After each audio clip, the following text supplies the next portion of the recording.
കേന്ദ്ര സർക്കാരിനെതിരെ വൻ പ്രക്ഷോഭവുമായി സംയുക്ത കിസാൻ മോർച്ച. സ്വാതന്ത്ര്യദിനത്തോടടുപ്പിച്ച് ആരംഭിക്കുന്ന പ്രക്ഷോഭം നവംബർ അവസാനം വരെ നീണ്ടുനിൽക്കും.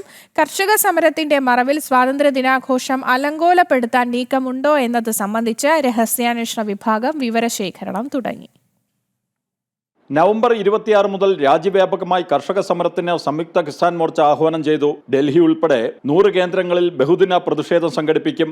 7 പ്രധാന ആവശ്യങ്ങൾ അംഗീകരിക്കും വരെ സമരം തുടരുമെന്നാണ് സംയുക്ത കിസാൻ മോർച്ച നേതാക്കൾ അറിയിച്ചത്. MSPക്ക് നിയമപരമായ ഉറപ്പ്, സമ്പൂർണ്ണ കാർഷിക വായ്പാ ഇളവ്, എല്ലാ സ്വതന്ത്ര വ്യാപാര കരാറുകൾ റദ്ദാക്കണമെന്നുമാണ് പ്രധാന ആവശ്യങ്ങൾ. 4 തൊഴിൽ കോഡുകളും വൈദ്യുതി സ്വകാര്യവൽക്കരണ നടപടികളും പിൻവലിക്കണമെന്നും ആവശ്യമുണ്ട്.